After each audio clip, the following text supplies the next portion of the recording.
Good morning, good afternoon, or even a late good evening, wherever you are and from wherever you hear us. This is, again, the International Space Science Institute Game Changers seminar series, resuming after the summer break. And we will be continuing until the Christmas time with our ideas and findings about the solar system, the universe, and our terrestrial environment. And we feel we have an interesting program for the time up to Christmas, together with talks from planetary science, solar and astrophysics, astrobiology, Earth climate science, and human spaceflight with Swiss astronaut Claude Nicollier. As always, you can find the program on our website under the Game Changers writer, and you can find the program there. Today, we start with a talk on Venus, the next target of planetary exploration. And indeed, planetary scientists, I suppose, were quite surprised to learn that NASA and ESA had selected 3 missions to Venus for the next decades to come. And this is a substantial change in policy over the past decades, where missions to Venus were relatively rare. So we will be listening to Richard, one of the leading figure behind the European mission, to talk to us about the next target for planetary exploration. For next week, we had planned a talk on the Event Horizons Telescope. And 15 minutes before this seminar, I got a confirmation from the Public Relations Office of the Event Horizons Telescope. So next week, there will be a seminar on imaging black holes by Riccardo Angelo. So this will be changed on the website soon, and I'm looking forward to that talk as well. If you want to stay apprised of the seminar, you might also consider, subscribing to our newsletter, so you get the news, in the mail, and you don't need to go to the webpage. Now, turning to Richard. Richard is a professor in the Department of Earth Sciences of the Royal Holloway University of London, and he specializes in interplate tectonics on Earth and Venus using radar interferometry. This is something to be done at Venus. Measure fault movements on exceedingly small scales of millimeters per year. Interestingly, he applies the technology to monitoring the surface effects of engineering in the ground and to understanding the interplate deformations in problems of civil engineering as well. And he founded the Engineering Scale Geology Research Group to develop these investigations and advance their studies. Richard had proposed the EnVision mission and led the ESA science team to study it up to its selection. This mission will apply many of the INSAR technologies and techniques developed for ground engineering to characterize and measure geologic activity on Venus. And I'm sure he will tell us about that. I'm very thankful to Richard to have him here today and explain how we in Europe and in the international context proceed to explore our inner neighbor Venus. For the question and answer, we invite you to use the chat channel, in which case I will read your questions to Richard after the talk, or you could raise your hand and speak for yourself. But now, Richard, the floor is yours. I'm looking very much forward to your talk. Richard, please. Thank you. I hope you can see my title slide here, which is a sort of amalgamation of Venus' surface and its clouds. And Magellan, of course, unveiled Venus for us nearly 30 years ago. And we are looking forward now, at last, to not just 1, but 4 missions scheduled for launch within the next decade or so. Characterise from India, Veritas and DaVinci from NASA, and EnVision from ESA. So I asked some people for some, to give me a 1-slide summary of their missions, to do a bit of better justice to those missions than I can. I don't have any information on Characterise at the moment. except I know it will be a radar mission along with a number of other instruments and spectrometers and things like that. And it is scheduled for launch in the late 2020s. So Veritas, again, scheduled for launch in the late 2020s, is a radar imager. I sort of think of it as a geophysics mission to Venus. It's going to be looking at topography. It's going to be looking at the interior through gravity science, gravity measurements rather. But it's also going to image the surface in infrared, and that should tell us a lot about the surface chemistry of the planet, as well as give us global imagery at about 30 meters resolution.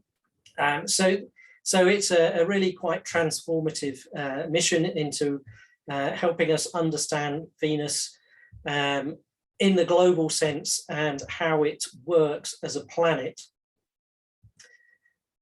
DaVinci, in contrast, is a very precise geochemistry mission, if you like. It's a probe that will go through the atmosphere towards the ground. It should reach the ground, but it is not designed to operate on the ground surface. But it will give very, very precise measurements all the way down, 10 times better than has ever been done before, and for a much wider range of chemistries.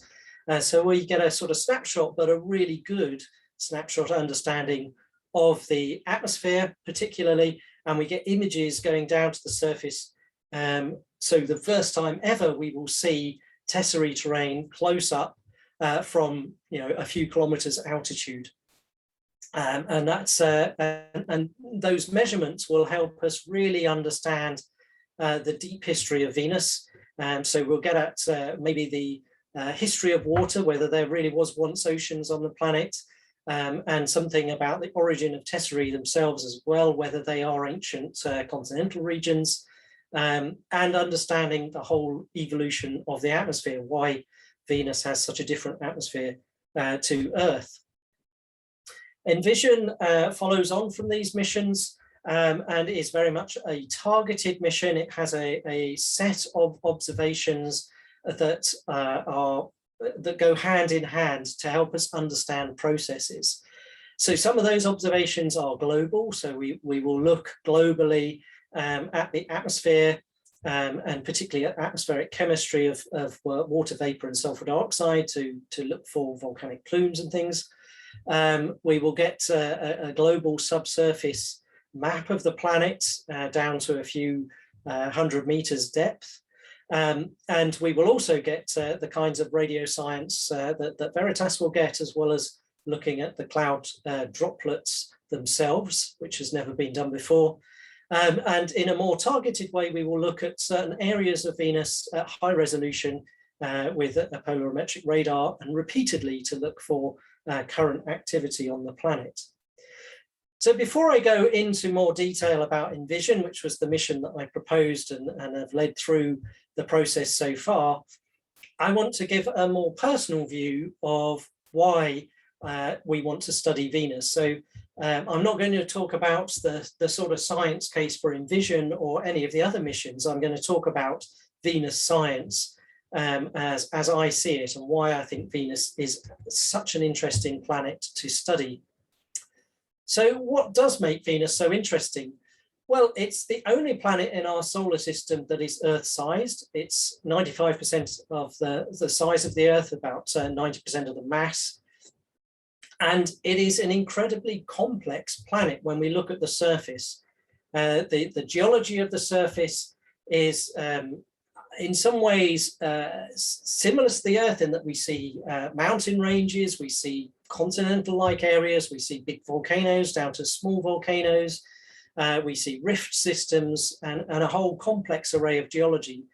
But at the same time, it's very, very different. What we don't see are big oceans, and not just of water, but in a geological sense, we don't see those big areas like the Pacific or the Atlantic that are made and created through plate tectonics, that are generated at spreading ridges and destroyed at subduction zones. If there are such features on Venus, they are much smaller in scale and much more localized in importance. That's not to say there isn't some kind of global organization. but it is very different to the Earth. But the most unusual thing about the surface of Venus are the impact craters. They are nearly 1,000 impact craters, and that, on the one hand, implies a very young planet, less than 1 billion years old, something similar perhaps to the age of our continental areas on average. But the problem with them is that they aren't distributed in a way that would say, oh, look, these are ancient continents, these are young oceans like we would see on the Earth. They're distributed pretty much at random across the surface. And that suggests that the whole surface has one age. And for a long time, that led to the idea that Venus had globally resurfaced in some fashion and recreated that surface, and then very little had happened since. So all of this complex geology we see is a sort of fossil record of what happened 500 million to 1 billion years ago. That, I've always felt, never really tallied well with the geology that we see. This is just a very simple geological map from Mary Beth Price that highlights various geological features on the surface. The plains are actually in grey. The continental-like tesserae areas are in green. Rifts are in pink. Volcanoes in red, and compressional ridges or mountain belts are in blue. And you can see that they are organized in some fashion. The rifts are not just randomly located across the planet. They are concentrated mainly in the equatorial area and mainly on one half of the planet. The volcanoes are also located on one half of the planet, associated with some of those rifts, but actually not. They extend across the planet away from those rifts. The tesserae are not organized in the same kind of way, but they are in distinct areas, in continental-like blocks, if you like. And the plains themselves contain a very different kind of geology. They have what we call wrinkle ridges through them that may be related to that global pattern of where the rifts are, but nonetheless are telling us something is different in the plains to the uplands and to the rifted areas and to the volcanics. And it suggests to me as a geologist that there's quite a lot of interesting things going on this planet, and hard to accept, I think, that it all happened a long time ago and nothing's happened since. It looks to me like a dynamic planet. And Venus Express in the last decade or so, it gave us the first clues to that view that Venus is geologically more interesting than we thought, and potentially active at the present day. There's been evidence from pioneer Venus days of spikes in the sulfur dioxide content of the upper atmosphere. The origin of those spikes is not known. It's probably due to some kind of dynamic overturn with the lower atmosphere, which has a much higher sulfur dioxide content, but the cause of that dynamic overturn is not known. And the fact that we see a spike, or we saw the tail end of a spike with Pioneer Venus, and we see another spike with Venus Express, hints at the possibility that these are inputs or indirectly inputs from volcanic activity, plumes of sulfur dioxide gas, which we know is a volcanogenic gas. And coupled with that, Venus Express carried an infrared camera which happened to be able to see through to the ground surface, through the clouds at one particular, or a couple of closely related wavelengths, about 1 micrometer, or 2 micrometers, sorry. And we saw in some places, like Idun Mons on the bottom right, areas which appear to be fresh lava flows. These aren't highly weathered. Our weathering models of Venus are not well developed, but even a conservative model would suggest that this volcanic region is probably less than 1 million years old. And so a relatively recent feature. And even more tantalizingly, we see things appear in the infrared and disappear, which suggests maybe hot plumes of gas, or maybe even volcanic eruptions being detected and then cooling through the cycle of images. So there's a hint from Venus Express that the planet is active. And there's also been evidence that Venus is more interesting than we thought, perhaps earlier on. There's been an increasing number of inferences of pyroclastic eruptions on Venus, not necessarily at the present day, of course, but the evidence that they have taken place. And those would be very surprising, because this example here in Aphrodite Terra would require around about 2% of water in the magma in order to explode and erupt in a pyroclastic flow.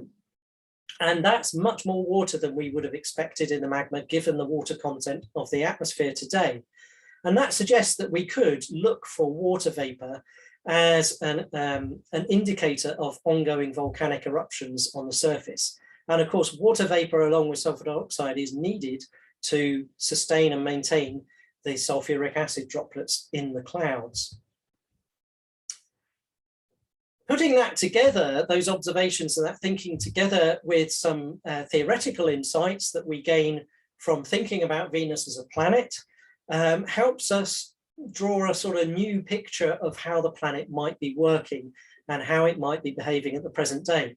So one of those insights has to do with the rheology, the strength of the rocks in the planet. And that varies depending on what the heat flow might be. And the heat flow might be anything from, some very high amount where we get melting taking place, where there's active volcanism, through to some very low levels around similar sort of things to continental interiors of the Earth. And as we go through that range, we go through a zone in which the upper crust, the top 10 kilometers or so of the crust, become detached almost from the mantle or the lower part of the crust. And we get a weak zone developing, a bit like we get in the continental regions of the Earth. And that may explain the multiple scales of deformation that we get on the surface of Venus. But it will also cause a lot more intrusion. This weak zone will encourage melts to pond or accumulate on that layer between the sort of mantle and the crust, or below the crust. And that turns out to be very significant, both in explaining some of the features that we see on Venus, but also perhaps in terms of understanding how Venus works as a planet. And then I mentioned about the distribution of features on Venus. And if we look at the sort of broad picture, we see that the rift systems and those wrinkle ridge systems in the plains correlate quite well with the gravity map that we know, or the geoid of Venus. And so they appear to be related to dynamic mantle processes that are driving them perhaps at the present day. So lots of different pieces of evidence suggest that Venus is organized globally in a convective sense in the mantle, and that is driving geological processes that we see at the surface. I mentioned the fact that we might be seeing a planet with much more intrusion than the Earth, and some of the evidence for that appears to be in the features that we might call coronae. When we look at rift systems on Venus, they appear to come into two varieties. So this example here is a large feature. It's about the size of the East and West African rift system, just sort of rotated around 1,000 kilometers across or so. And these are massive rift systems with very little associated volcanism. Now, whether that is because that is in a particularly cold part of Venus, and so there isn't the melt generated, or whether it's a very young rift system that hasn't had time to manifest the effects of that melt, we don't know. But if we look at another rift system, Parga Chasma, we see what might be the consequences of that. So again, we see a sort of big oval feature oriented the other way around in this image, which again is several hundred, maybe 1,000 kilometers in length.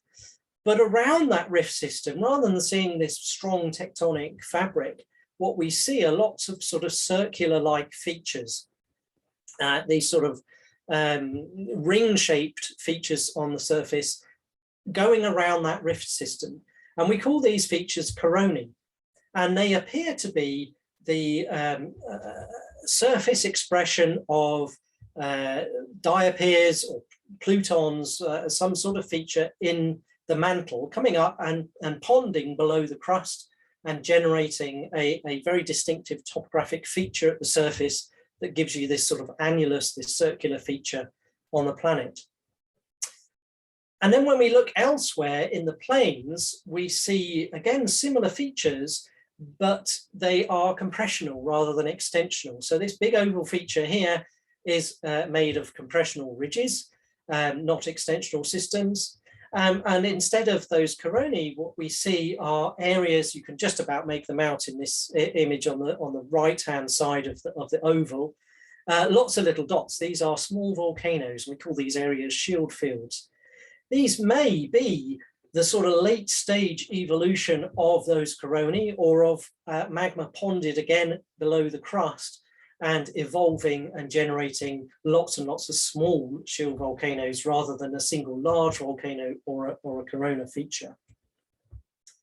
And then when we look at the volcanoes on Venus, we see something different again, and again that hints at how Venus might be active as a planet. When we look at the Earth and we look at some features called hotspots, these are plumes that come from deep in the planet, from the core mantle boundary. We see long lines of volcanoes the size of Hawaii that sort of decay away with age. So in this example in the middle, we see Hawaii at the bottom right, and we see a long line of seamounts extending away from it. And that bend in those seamounts is to do with the movement of the Pacific plate when India collided with Asia. So we can even track that sort of thing. And we can see that it's generated by a sort of single hotspot at underneath the plate as the plate moves across it. And that records the history. When we look at a one-plate planet like Mars, we see single large volcanoes sitting over that same hotspot. And that says that those plates, the surface of Mars has not gone anywhere over geological time. And it has simply created a large volcano. The size of Olympus Mons seems enormous to us, but actually it's about the same volume as the Hawaiian Emperor Sea Chain. So if Hawaii had sat there for something like 100 million years in one place, it would have made Olympus Mons. When we look at Venus, we see something slightly different. We see volcanoes that are order of magnitude 10 times the size of our volcanoes, but a tenth the size of Martian volcanoes. And they are located sort of semi-randomly within an area of where we think the hotspot might be. This example here on the bottom right is from Atna Regio, and we can see a volcano there called Matmons and a few other volcanic features in the area. And this suggests that the surface of Venus is not mobile in the sense that Earth's surface is, in an organized plate tectonic way, but neither is it static like Mars. It is in fact moving in a semi-random kind of way, jostling around a local area, not really drifting across the planet, but simply nudging against its neighbors and moving around in that vicinity. And this seems to correlate with the kinds of features that we see in the plains of Venus. We see, in a sense, these organized areas where we have low-lying regions that are basically flat, somewhat featureless. They may have sort of impact craters and wrinkle ridges and other features like that within them, but in a broad sense, they're not heavily deformed, they're not heavily altered. They don't have much in the way of volcanism, except for maybe small shield fields. Around those regions, we have highly deformed bands. In this case, we're seeing examples of rift systems, but they can be ridge systems as well. And we often see strike slip systems bounding these features. And what it suggests is that the surface of Venus is broken into blocks. This is one of the largest. It's about 1,000 kilometers across, but most are probably half that size, a lot smaller. And they are rather similar to blocks that we see on the Earth, such as the Tarim Basin here in China. In this case, the Tarim Basin is bounded by very large mountain belts, and it's a microplate that was part of the India-Asia collision. So we don't think that these blocks on Venus are being generated in the same way. And also when we look at the geometry of them, it would appear that they are not sort of relatively thick, rigid blocks. They are actually rather thin plates, almost like pack ice compared to icebergs that our continental blocks are like. And these sort of microplate pack ice blocks simply move around on the sort of roiling convection in the mantle underneath, and constantly knock into their neighbours and generate a boundary that is active, but maintain a sort of interior that is relatively inactive. And it turns out that this behaviour appears to be related to the fact that most of the magmatic material on Venus is intruded rather than extruded. And so Venus appears to be in a state that we might call a plutonic squishy lid. And this sort of a convection model, numerical model of the interior of Venus actually predicts those microplates forming, moving around a little bit, and then ultimately being destroyed by new microplate boundaries as the convection systems in the interior sort of roil and boil and move around. And it's this that explains the crater distribution of Venus.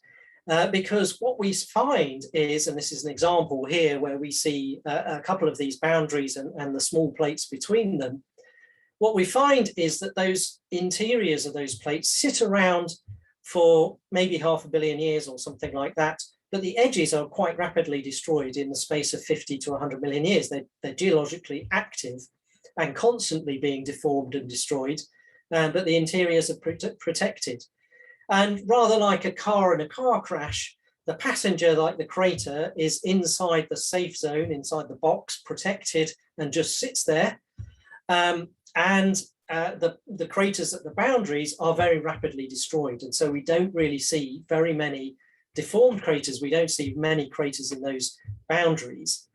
And most of the time, we see just one crater within that block. Sometimes we see 2 or 3, but usually we just see the one crater within that block, and that tells us that the interior of these plates is being replaced roughly every 500 million to 1 billion years. And actually it's the distribution of those microplates that gives us the random distribution of craters on the surface of Venus, because that sort of process is happening all over the surface and it's controlling the spacing of the craters. They're roughly 500 to 1,000 kilometers in size, and that's roughly the spacing of the impact craters. And so it very neatly explains the geology that we see on the surface alongside the impact crater distribution. And it suggests to me, at least, that Venus has ongoing activity. And the place where we might see the longest record of this activity is in the Tesserae. The Tesserae appear to be very much like our continents on the Earth.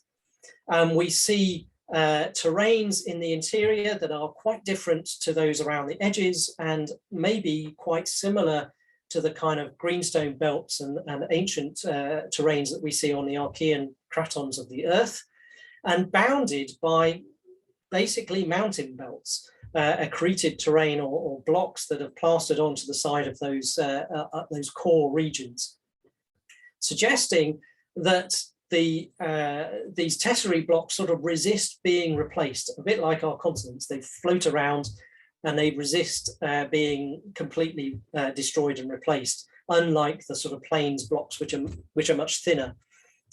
And so they suggest a process like our continents on the Earth. But unlike Earth, where our continents are grown to about 40% of the surface of the Earth through plate tectonics, on Venus, they're around about 10% of the surface of the planet. And that suggests that these processes are slower than they are on the Earth, or less vigorous, if you like. And so we are seeing fewer accreted terrains, and also they're not drifting around the planet.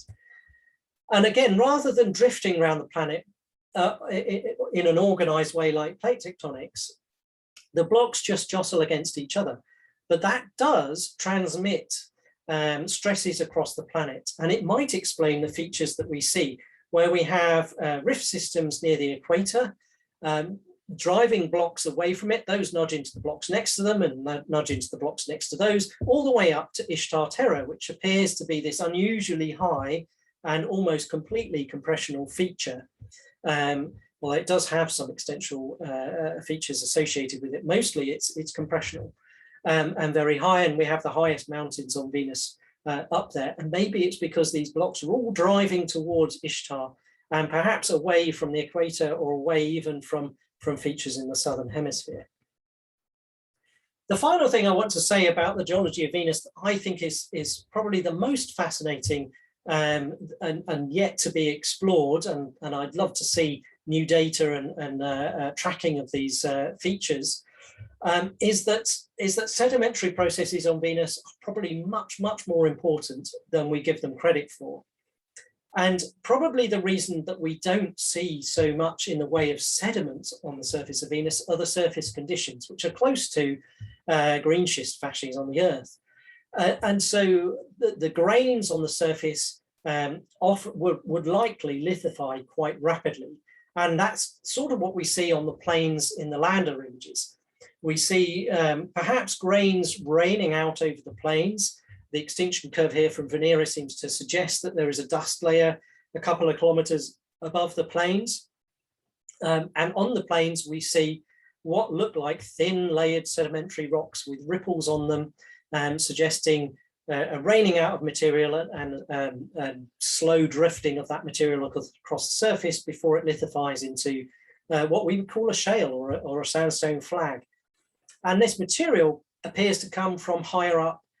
So if we look in the uplands of Venus around 2 kilometers altitude, we see streamlines, we see mass wasting taking place, and we see higher wind speeds that suggest that fine grain material is being swept out from the highlands, taken across the plains and landing on the plains and giving us that sort of smooth shale-like surface on the surface of the plains.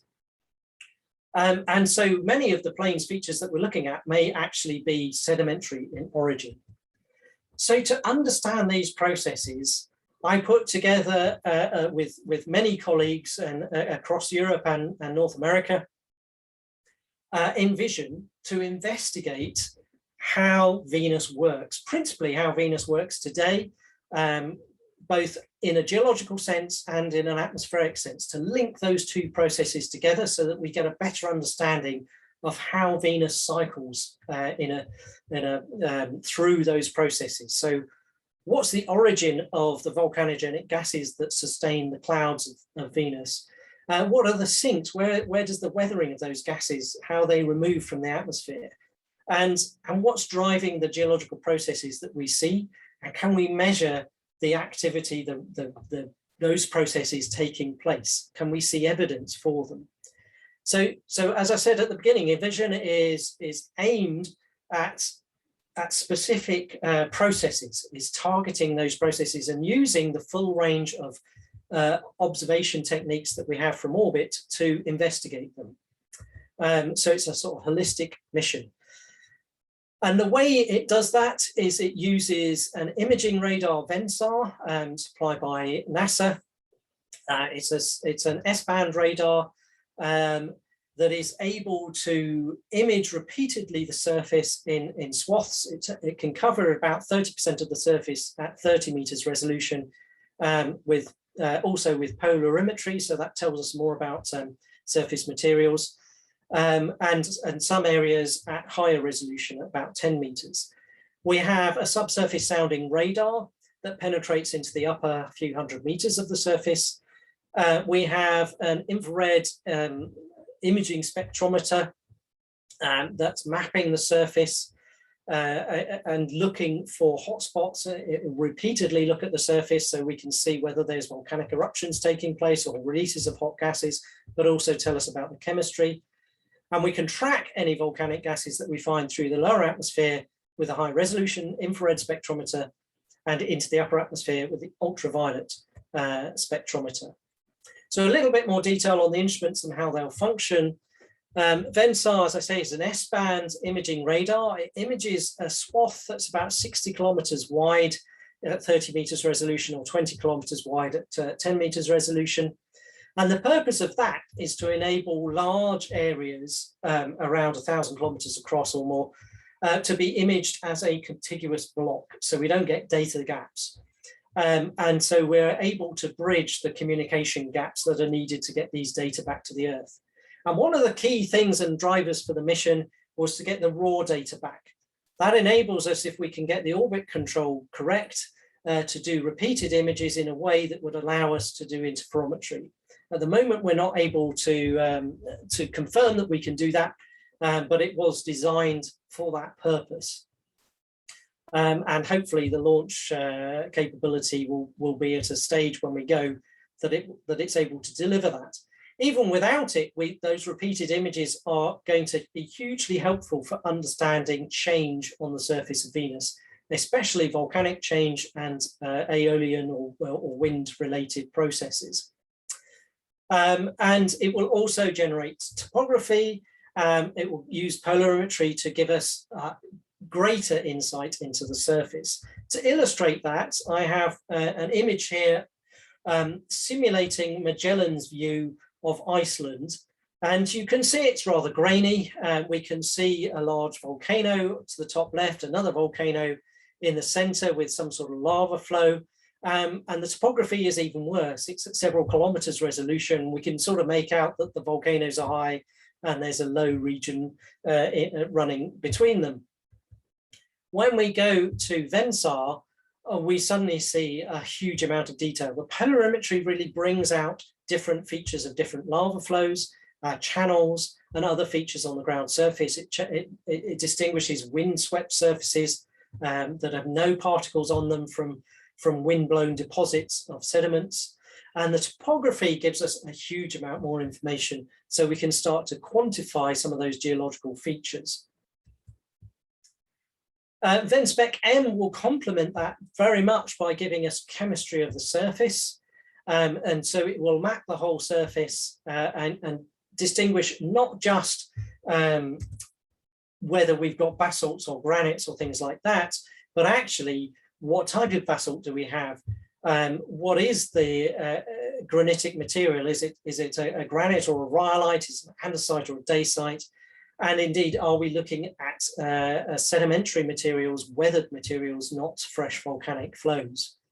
It will, as I've said already, also repeat that imagery so that we can look for hotspots on the surface and for change that might indicate releases of volcanic gases. We don't have to capture active volcanic eruptions. We can see the hot gases being erupted and track them in the other instruments. The subsurface sounder gives us, for the first time, a view into the ground, and that is hugely important for understanding the geometry of what we see in the subsurface. One of the things that we want to look at are the impact craters in the plains. They appear to, over time, develop a sort of dark floor. What is the origin of that dark floor? Is it volcanic infilling from fissure eruptions or some other process?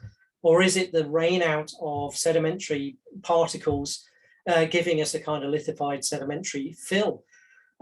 This example on the right here is from the moon, showing us an volcanic infilled crater. And then elsewhere on the surface, for example, do we see on the edges of the Tesserae a sharp boundary, a bit like our continents to oceans, where we see one rock type or one terrain going into another terrain? Or do we see the Tesserae sort of dive under the plains and have been flooded over and infilled by volcanic processes or even sedimentary processes? The radio science experiment will give us insights into the interior through gravity tracking, but also through occultation. We'll for the first time be able to measure the droplets in the clouds of Venus and understand the dynamics of the cloud structures themselves, the particles, the droplets in the clouds, as well as the gas content and their variability. The interior will be able to distinguish the size and state of the core, the types of processes sustaining some of the geological features we see on the surface, such as volcanism, whether the Tesserae are being sustained in a passive or active way, for example, and what may be supporting or driving the coronae. Those hotspots that we might detect with VenSpec-M, we will be able to track if they are volcanic plumes of gas using our high-resolution spectrometer VenSpec-H. And this is particularly targeting water vapor and sulfur dioxide, although it will detect a number of other gases.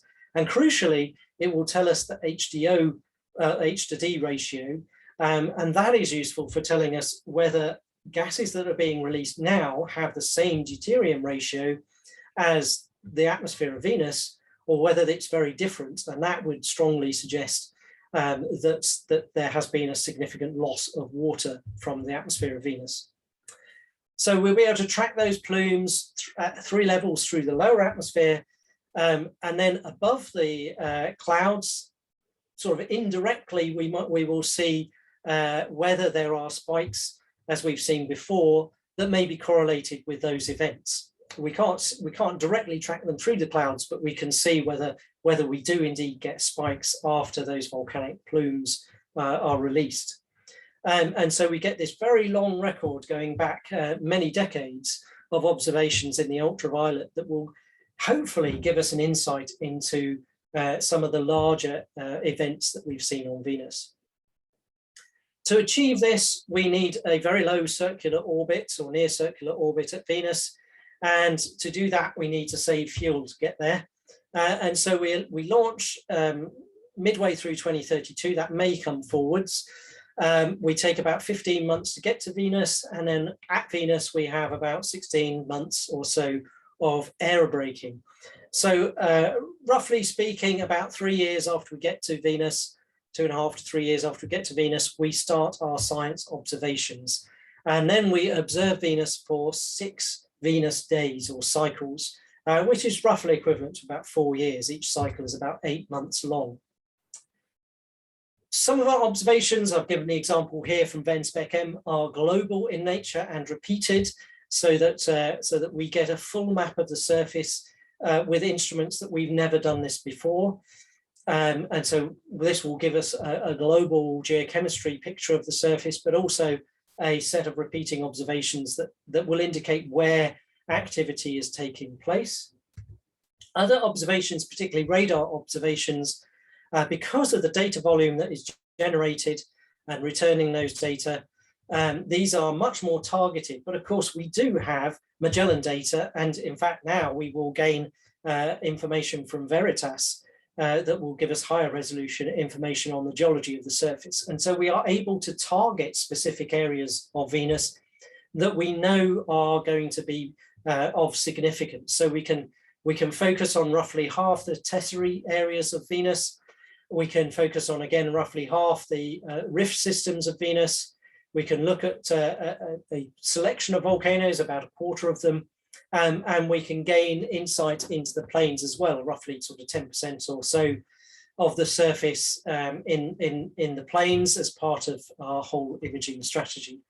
And so this gives us snapshots into the processes that operate in those regions. So by understanding those processes, and this is something we do on the Earth and we've done on Mars as well, by targeting the observations at processes, we can understand how they operate, and then we can apply that understanding to other areas of Venus which aren't imaged at the highest resolutions, but for which we'll have, for example, Veritas data.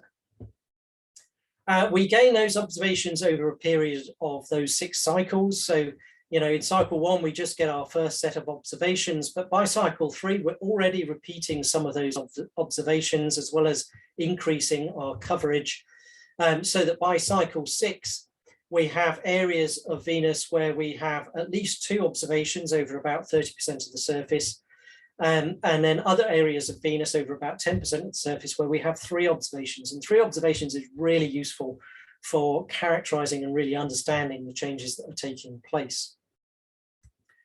So to sort of draw to a conclusion and summary, what we are trying to achieve through EnVision is an understanding of the processes that operate on Venus, to understand how Venus behaves today, to understand how it got to be in the state that it's in today and why it is different to the Earth. And it's important to realize that we are looking at a snapshot in time. If we had arrived in our solar system 1 billion years ago, we might still see a Venus with oceans on it, boiling away perhaps. We might conceivably see activity on the surface of Mars, and we might see an Earth almost looking like Europa covered in ice.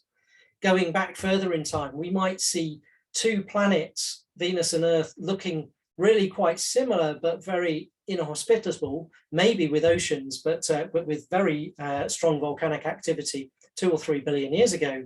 But Mars looking a very nice habitable place. And so it's important to understand that we're looking at that snapshot in time and planets that are evolving. But it's also important to understand that while we understand how small planets behave, one-plate planets behave, we don't yet really understand how big planets behave. And the only way to try and do that is to gain the same kinds of insights at Venus as we have from the Earth, and thereby hopefully understand why they are similar and why they are different, and what sort of generic processes take place on large planets, and what processes are perhaps stochastic or dependent on the particular conditions the planet formed in. So I'll leave you there with a summary. We're in a very exciting period of time where in the next decade we will see four Venus missions launched, giving us a whole range of new data, new insights on our nearest neighbour and our most Earth-like planet. And EnVision in particular will be focusing on processes, on geological processes and evolutionary processes and climatic processes through its complementary suite of instruments. Thank you very much. I'm happy to take questions. Thank you very much, Richard, for this fascinating talk. This was great, to learn about Venus and what the EnVision is, excuse me, is going to do. As I said in my intro, we have two ways of, or you have two ways of posing questions. You can enter your question into the chat where I will read it to the audience and to Richard, who can of course also see the chat. Or you raise your hand and then you can speak for yourself. We have already a few questions in the chat, and maybe I start with that. The first question would be by Andrew Lazarevich. What might be a reasonable range for crustal thickness? How large a difference might be between older crustal regions versus the younger crustal regions? That's a good question. It is somewhat model dependent at the present day, so we use gravity inversion to obtain those answers. I think the current consensus is that there are large areas of the planet in the plains that are less than 20 kilometers thick, perhaps 10 kilometers or less in crustal thickness. Something like 10 kilometers, I think, is seen as a reasonable number in the plains, but that there may be much thicker crust in some of the highlands, particularly the Tesserae regions, perhaps even as much as 50 or 60 kilometers. It's difficult to say. You need a very low geothermal gradient to stop a transformation in the lower parts of those crusts that should cause delamination. And so we may be seeing some unusual processes taking place in those areas, or we may have to re-look at the gravity data when we get better data coming back from Veritas and EnVision. But yes, something in the range of sort of 10 to maybe 50 or 60 kilometers seems to be the numbers that people quote. What do you think about the haze observed by Venera 13 and 14 is a question posed by Anand and Yo Bhattacharya. I probably pronounced that not correctly, but excuse me. So the question was, what do you think about that depends on which haze you mean.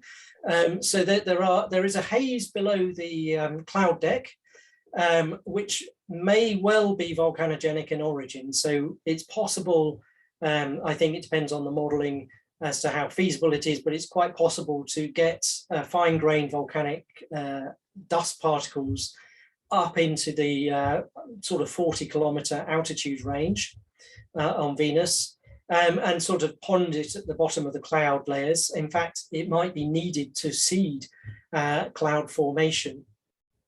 So it's entirely possible it's volcanogenic in that sense. It may be related to dynamics of the clouds. So as the cloud particles form and grow in size, they sink, and then they get to that sort of altitude and evaporate. There is another haze layer at around the 1.5 to 2 kilometers altitude, and I think that very much is a dust layer. There's again some suggestions that it might be volcanic in origin, so we could be seeing a sort of pyroclastic type not deposit, but ash layer in that altitude range. But as I've shown in my slides, I think there's a very good reason for thinking that the origin is to do with erosion in the uplands. So the upper parts of Venus, the Tesserae, have at least 1 kilometre of erosion. They're likely to be 500 million to 1 billion years old. At least this, we might see very ancient Tesserae, but on average they're the same age as the rest of the surface, so they're that sort of age. And that kind of erosion, a kilometre over that time period, is on the order of magnitude that we see on the sea floor, for instance. So it's not an unreasonable amount, and it would generate a significant sedimentary deposit on the surface, and would maintain that sort of haze layer at the 2 kilometre altitude level. Okay, let's switch over to the raised hands. The first, to raise his hand was William Ball. Willie, can you give the mic to William? Yeah, hello, am I coming through? Yes, I can hear you, thank you. Okay, great. Yeah, I love your talk, superb slides. It's really great, the comparisons and contrasts between Venus and both Earth and Mars. That's a great way to describe, for example, the crust. I have a sort of a naive question. First of all, imagine you move the Earth into Venus's orbit and take away its intrinsic magnetic field, and the Earth would lose its atmosphere much more quickly than it does now, and it would end up having a rather thin atmosphere. But Venus doesn't have a thin atmosphere, it's extra thick. So doesn't that guarantee that something's replenishing the atmosphere and guarantee that there's recent tectonic activity? That's a very interesting question, and not a naive one at all, because one of the things we really want to understand is what does happen if you put Earth where Venus is and Venus where Earth is. How much of the differences are dependent on distance from the sun versus intrinsic differences between the planet. Venus has no moon and no magnetic field, as you've said. So, how much of one matters versus the other is still an open question. However, I can say, I think that the magnetic field is something of a red herring, in the sense that, yes, it's true that in some ways the magnetic field shields the Earth from the solar winds, but actually it makes a much bigger impact on that solar wind, and the effect on the loss of atmospheric gases is ambiguous. I mean, it doesn't seem that Venus loses any more gas from its atmosphere than the Earth does, simply because it doesn't have a magnetic field. In fact, it has an induced magnetic field because the solar wind hits the atmosphere at about 400 kilometers altitude, compresses the atmosphere down. That's partly why we can fly so low at Venus. And there's a sort of induced ionosphere down to about 300 kilometers altitude. But the loss of gases from that layer is not really significantly different to the losses from the Earth. So in that sense, I don't think it really makes a huge difference. The big difference is between them is that the carbon dioxide that's in the atmosphere of Venus, and alongside that, some of the nitrogen and other gases that are in the atmosphere are there because the surface temperature is so high that we cannot generate carbonates. There's no real water on the surface. Whereas on Earth, we have liquid water, we generate carbonates, and that keeps the carbon dioxide level very low. And that is the primary difference in pressure between the Venus atmosphere and the Earth atmosphere. So in other words, it's not guaranteed tectonic activity is what you're saying, to replace the atmosphere. No, it's not. Okay. So the clouds themselves, yes, we think must be related to volcanic processes because you need a source of water vapor and sulfur dioxide. But in terms of overall atmospheric mass, that's not dependent on tectonic activity as such. Right, thank you. Next is Fred Taylor. Hi, Fred, one of the fathers of studies of Venus atmosphere. Fred, please. Thank you, Tom, and hello, Richard. Can you hear me? Yes, I can, thank you. Okay, first of all, congratulations on getting this mission going. A lot of us have been waiting a long time to get back to Venus and look at some of these questions, and you've done it, so well done. My science question relates to your penultimate slide where you were showing the evolution of the terrestrial planets. And for Venus, you had an early Venus with a lot of CO2, which is almost certainly right, of course, and a lot of water, which we also think is probably certainly right. But then you went on to quote the romantic view that Venus had water oceans like the Earth and might have had life and everything. We keep seeing that, but I can't see that there's any logic behind that, because large amounts of CO2 and large amounts of water don't mean a tepid liquid ocean like the Earth's. They mean an atmosphere full of steam. And I just wondered if you had any comment on that. I actually do agree with you. It is a sort of widely held view, and that's why I talk about it, because it's one of the motivations for many on the team for the mission and for the other missions too.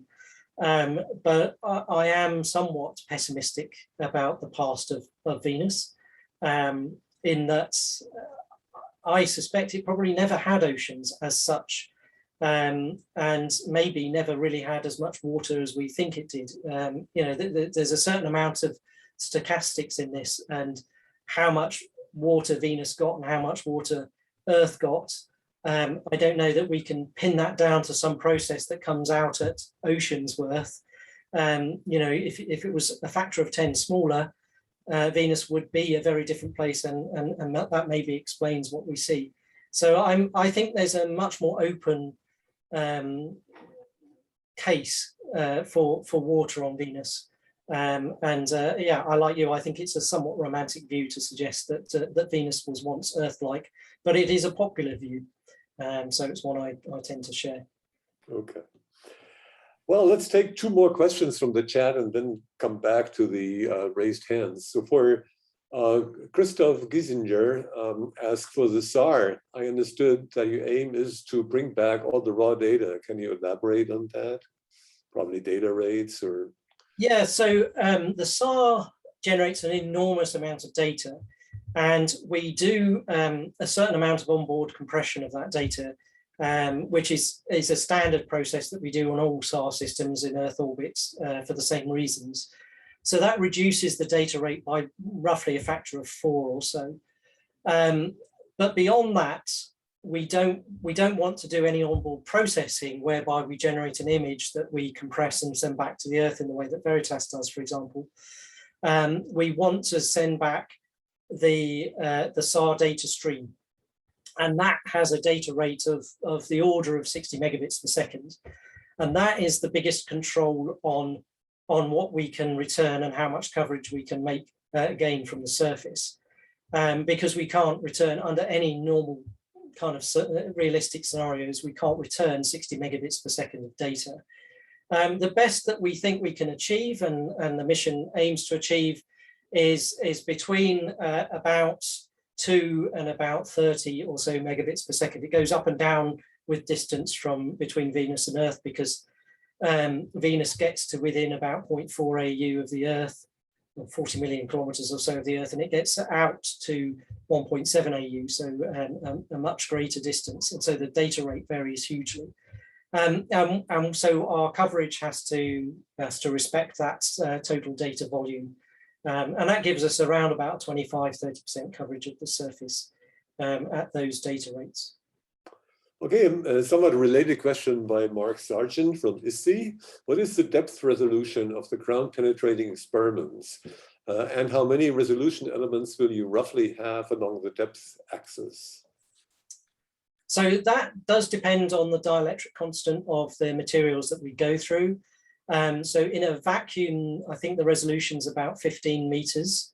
It will be less than that in the rock. So it will probably be something on the order of about 7 to 10 meters. I'm not the expert on this instrument, so forgive me if I've got the wrong numbers, but that's in my understanding of what we will see. what we look for are dielectric contrasts, and so if we have a very big contrast, we will see that at greater depths than if we have a very small contrast, and those things sort of determine the depth penetration of features that we see. So again, depending how deep we go depends on how many resolution elements we have along that axis. Okay, switch back to the raised hands. The next would be Håkon Svedheim, who you know very well. So Håkon, please. Yeah, hello, can you hear me? Yes, I can. Hello. Hi, Richard. Great talk. Thanks a lot, and congratulations to your selection. That's really great. So we're approaching the decade of Venus research now. Unfortunately, I haven't been following EnVision so much in detail throughout the last year. So, but as I've been working on Venus in the past, I often get the questions: what can EnVision provide now with the radar in particular? Now that Veritas comes before, so what can we do that they cannot do, and how do we complement each other? There are a number of ways in which the radars complement one another. And I think the most helpful way to think about radar on a mission to Venus is the way in which we think about cameras on missions to Mars. If you want to see the surface of Venus, you need a radar. You can't see the surface without it because of the clouds. So, you know, in many ways, people would say, well, okay, we flew a camera to Mars, why fly another one? They do different jobs, and they have different purposes and different science aims. And the Veritas radar, and I don't want to be misquoted in a way, but the Veritas radar is really geared towards getting topography at very high resolution in a very precise and controlled way. It does, of course, generate imagery, and that's very useful, but it's as I've said already, it's an image that is processed on board, and what you get is what you see, if you like. So we'll get a kind of global black and white view of Venus at 30 meters resolution, which is going to be fantastic. I mean, much better than we have with Magellan. So I don't want you going away thinking Veritas is not doing a great job. It is. And even better, it's going to do fantastic topography, much higher resolution and globally. So it will do a really useful global survey. But what the EnVision radar will do is a number of other things. So as I say, it will return raw data, and that's very useful because we can learn much more about the surface, and we've done this with Magellan by analysing the raw return of the radar data. So we can look at the interaction of the radar with the ground and learn more about it. In particular, because we have polarimetry, so we transmit a horizontal wave, but we look at a horizontal and a vertical wave in return, we see how that wave interacts with the ground. And that tells us about the nature of the ground surface, whether we're looking at granular deposits or smooth lying fine grained material or bare rock or blocky material, those sorts of things. So it can distinguish different surface types of material. And that's useful, as we saw in that image, to understanding different lava flows, distinguishing different features on the surface and their origin.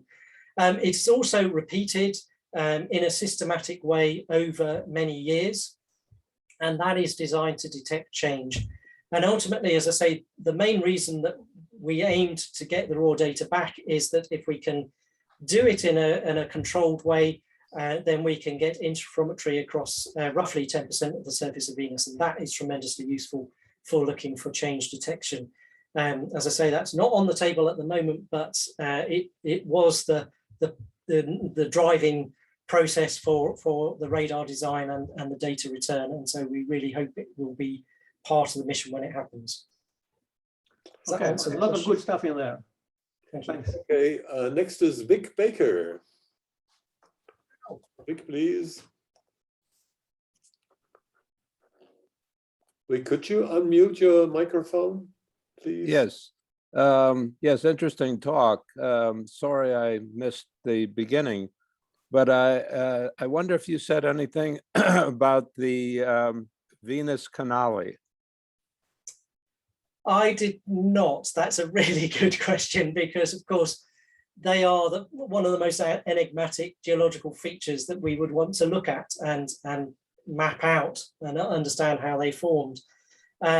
Several of them, I think, are volcanic in origin, and I think you can see their associations with volcanoes, and some you can see, really quite big lava flow type deposits, and they're fantastic as analogues for the kinds of large-scale eruptions that take place when a plume hits the surface, which we don't have taking place on the Earth today, but we know took place in the Deccan Traps, for example, or the North Atlantic volcanic province and things like that. Others are more ambiguous and appear maybe to have a long history and certainly have a very long length. Some of them are thousands of kilometers long, and it's hard to explain their origin. And so much higher resolution imagery of them would maybe help us understand a lot more about their origin and what causes them, whether they may even be some sort of density current type flow rather than a volcanic flow, for example. I don't know. And again, the polarimetry of the radar will help us infer some of those sorts of processes. So I think they're one of the really fantastically interesting things about Venus that we don't have an answer for. The other thing, of course, is that we're going to have much higher resolution, and we may well see a spectrum of canali going right down to smaller sizes that were not visible in Magellan. Okay, switching back to the chat. Are there possibilities or plans of joint operations between the different Venus missions? That at the moment is an open question. I can't answer that directly. However, I know both NASA and ESA are intending to start a series of studies looking at that. Some of the missions may be at Venus at the same time, so it may be able to do something in conjunction with each other. We may also, as I said earlier, we will obviously be looking at Veritas data and DaVinci data indeed, because we will want to capture where DaVinci landed and look at that area in detail in the radar imagery. So they will kind of color what EnVision does to some extent. But I think there will be some studies taking place to answer that question, but I can't answer it right now. Okay, since the surface temperature is quite high, are there particular demands for the materials used to protect the scientific instruments from high temperatures? So none of the missions that are currently scheduled are landers. So they're not designed to operate on the surface under those conditions. DaVinci will make it to the ground. It may operate on the ground for a little while until it sort of cooks, but it's not really designed to operate on the surface. There are designs underway, and we would love to see follow-up missions after this sort of flotilla of missions that's going forward in the way that we have for Mars. So there are proposals for long-lived landers that do use technologies designed to operate at Venus conditions. I mean, one of the things I love about them is the batteries don't work below 350 degrees C. I mean, that's I'll get your head around that kind of thing. So there are plans ahead, but they're not in the current suite of missions that are going ahead.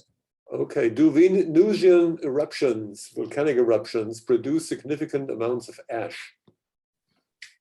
So that is a good question. I think the answer is some of them. Maybe not very many of them, but there has been an increasing amount of evidence, particularly from polarimetric information from Arecibo, which sadly is no more, over the last few years, which seems to show that there is some pyroclastic material associated with some volcanoes on the surface of Venus.